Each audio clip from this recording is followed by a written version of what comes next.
Welcome back to Nerd Thug Radio. I'm really digging this. I'm gonna have to listen to this album. You're gonna have to buy it. You probably get it for $7.99 on iTunes right now, I bet. Oh yeah, or $6.99. It's been out a while. It's about 8 years old by now. You earlier today you were very off on some album math. How 2 sure years. are you? 2 years. I was off 2 years on the Blueprint 3. Did he initially say 6 years and then it wound up being 10? I was like, you know what? No, Okay. Sadie's almost 9, so it's probably 8. It's like, 2007. Oh, that's 10 years. Right. Yes, I recently found my. So definitely half. I found my old school CD collection when I used to still buy CDs. And what's a CD? I was going through it. Yeah. Yeah, I'm sure you would say that. Thanks, kid. But yeah, and this one was a good one. This is a good one. It's one of those like feel good, like rap right now. I can't stand. I don't dig any of the rap. I don't right like now. trap rap. That's what not that is. at all. And so trap music this is what they stuff, call it. Back then, I mean, it was just fresh and clean, and it was, it wasn't like all about being a gangster and being a hood. It was just. You know who else was like that? Was Flowbots. The Flowbots. Remember? I can that. Ride a bike with no handlebars. No handlebars. Yeah, it was pretty good stuff. That was a really good album. I like that. That one. was like a. We can. I think it's like it was Fight with Tools or something like that. Yeah. It was like a protest rap album. Yeah. It was really good. And as a matter of fact, they actually turned down several different labels because they're an indie band. And when that Handlebar song dropped, pretty much every label on the planet was like, well, we need you. Right, you need a deal. And they were like, I don't know, we're doing pretty good out of the trunk of our car.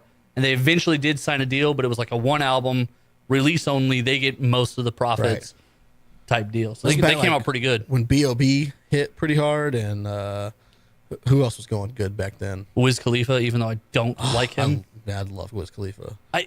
Everyone always says he's so good, but like Black and Yellow was his big thing, and it was terrible. The thing with Wiz Khalifa, though, is when I heard Black and Yellow, when I first heard of him, it's like, man, I like this song. I really dug it. Right. And so then I just went back, and when you start listening to all of the mixtapes that he put out, it's like, man, this is some new level stuff. See, and that wasn't out at the time. And that might be fair because I never did the mixtapes for him because the first time I heard him was Black and Yellow, and he did nothing for me. And then some of the best songs are on mixtapes. And then he did a bunch of features after that, and I just thought it was terrible. Like he wasn't good on any of those features. Yeah, I think this mixtapes really did it for him. Mac Miller was hot. Mac Miller was a mixtape king. It started hot back then. Lupe Fiasco was going good back then. Oh man, I listened to a lot of Lupe Fiasco, and Kick I don't know Push. why. Yeah, Kick Push. There's like a few songs I like by him, but then there's also where I think he just goes too hard. He goes too hard with like the messages. Like it's too like brunt.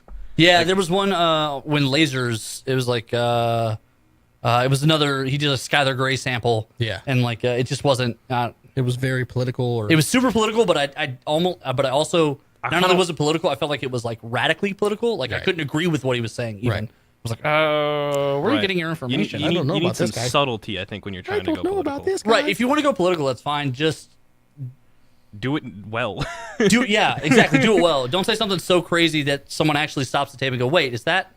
And like I think essentially he like, if I remember right, he kind of insinuates that Iraq was on was on purpose. Yeah. Right. And I was like, one of my favorite Dre and Eminem songs. That's a specific. I Need a Doctor. Wasn't on anything. It was on like on a mixtape that they did together. Right. Yeah, because Dre was going to have an album at the time. Yeah, that's basically Eminem's yelling at Dre like, "Where have you been? I need you. Come back." Well, it's like, man, this is getting awesome, and the whole song is dope, and then nothing ever happened. Dre actually Detox never came. Yeah, that was the thing. Is Detox was supposed to be the album, and it never released. I believe his other son died, if I remember right. Yeah. Because in I Need a Doctor, he's talking about how Dre is grieving and going through these processes alone, and everyone's kind of walked away from Dre except him. And he's like, okay, I've been there for you, but now I need your help. Right. Because I'm just now getting over my issues. That was when Proof died. Right. And then he finally put down the drugs and all that. So Eminem now was like, I need your help too. So we need each other. And to be fair, Dre did step up and jump in the studio, and Eminem made Recovery after that, and it's one of his best albums. And Eminem's back like fiery now. He is on fire back. There's a really good documentary at HBO on HBO right now. Yes, the Defiant ones. Yeah, that's a good. Man, check that out, boys and girls. I've been watching it. They were talking about Stevie Nicks and the feud because she was dating Jimmy Iovine while Jimmy Iovine was producing Tom Petty and the Heartbreakers, and he was producing Stevie Nicks, and he gave one of Tom Petty's songs to Stevie Nicks, and it wound up being a bigger hit than Tom Petty's album. And so, like, to this day, Tom Petty is still frustrated with Jimmy Iovine.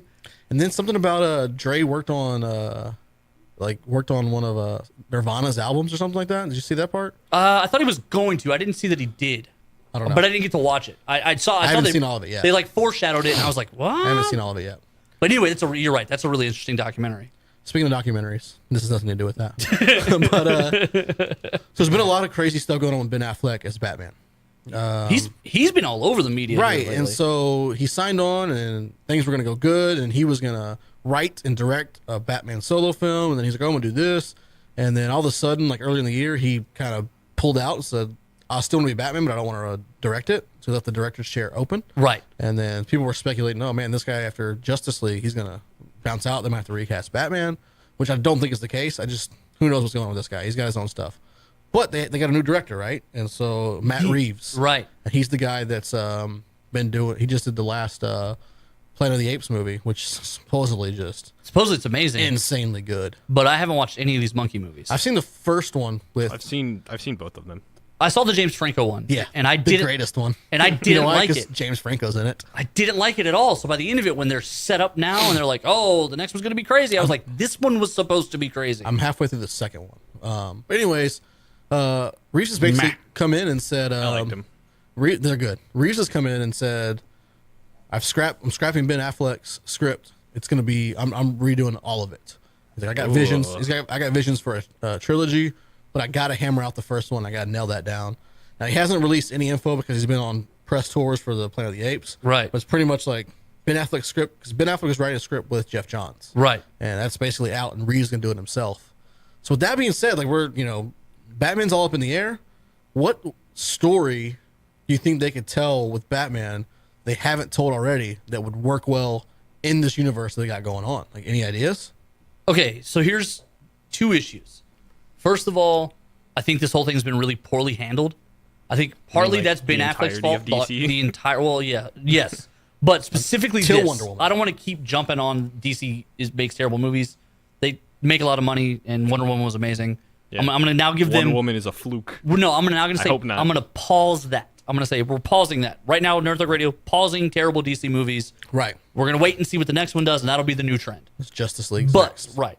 But... Wild. I think they've poorly handled Ben Affleck and the Batman situation in general. Have. Partly, I think part of that's Ben Affleck's fault, because he's been dealing with, he's now really getting divorced. They tried that before. Now they're really doing it. He also was dealing with some sobriety issues. And I don't dislike his portrayal of Batman. No, I thought his Batman was fantastic. But his whole movie was supposed to be like some Arkham Asylum stuff. Like they cast like a Deathstroke, right? Right. They cast Deathstroke, and essentially he wanted to touch on most of the Batman villains, at least cameoing in his movie. Right. Which really would be kind of an interesting idea, and depending on how they play everything out, it would have been an interesting idea. My issue is, if you go and get a new director, you have to know what he's going to do right away. And Geoff Johns is supposed to be running... Jeff Johns, I think is his name. He's supposed to be running the DC movie universe. He's supposed to be their Avi Arad, or Kevin Feige. Right. Kevin Feige. He's supposed to be Kevin Feige. And right now, it looks like he's not in control. No, it's like... Right. If you're supposed to be the head guy... Even if you get pushback from your other dudes, because this Kevin Feige, whatever his name is, he had pushback on the first Captain America, the first one, where he was like, they're like, oh, we're gonna just put Captain America in the modern day and only have like a little bit, and he's like, no, you're doing a World War II film because that's where he was. Well, Kevin Feige just set himself up where he's gotten rid of all basically his opposition to where now it's him. But that's only happened because he's been right. Right. And that's the thing is so Edgar Wright was the godfather of the Ant-Man movie. He'd been working on the Ant-Man movie for almost 6 or 7 years. And came time to actually sit down and direct it. And Kevin Feige said, hey, we need a little bit more funny because this movie's not supposed to be this dramatic. And no, we need a little bit more action because this movie's not supposed to be this funny. And Edgar Wright was like, bro, I do funny action, not action funny. And, oh, really? Well, you don't do anything. Right. You're out. And he fired him. He already had everybody else under contract. And how good was the movie? The movie was fantastic. Great. And so Kevin Feige wins that battle. You know what? I don't even care now. Kevin wins that battle. Right. And so because Kevin. Right. So because Kevin wins that battle, he looks strong. But Jeff Johns over here at DC, it just feels like he's not in control I of this. feel like he's just a name that people would know. They'd be like, Right. "Oh, I remember Jeff Johns. He wrote the DC stuff. Well, I yeah. should be fine." And he is the godfather of the DC comic books. Right. He is the main architect. Comic books and movies are Are not- totally different. And he is not. Now they've done some good stuff. They hit it off with Wonder Woman. They've brought Josh Whedon in to help with Justice League. because Zack Snyder had to step back for step family back. reasons. And this guy's Reeves just come off directing some. Yeah, don't get me wrong. Movies. He's probably really talented, but I think they mishandled it. Now, what kind of story would I do? I would do a trilogy around the Court of Owls. Yeah. I would make the Court of Owls the background villain for 1, the B villain for 2, And the main villain. and the main villain for 3. That's not a bad nice idea. big step up. Yeah, That's not a bad idea. And I would do a romance with Catwoman. A romance with Catwoman. Yeah. Like they tried to do towards the end of the Right, first but trilogy. I would do a real romance with Pick it up and Catwoman. let it go for real. A whole trilogy with her in it, and by the third one, they're a couple. Like the first one, they're enemies, and she's like a B character. The second one, they're fighting this attraction, but they give in about halfway through because things are so dire.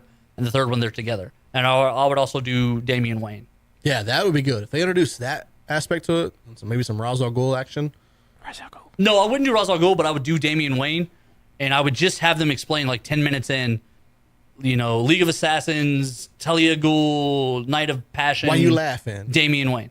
I'm just watching wrestling. And so from there, Damian Wayne's just in it, and that's it. That's Bruce Wayne's son. He's Robin. Deal with it. Have you seen or heard some of the news about the new Ant-Man Wasp movie? A character they might be introducing. What's it? Oh, yeah. Bill Yes. Foster, Yeah. the Goliath.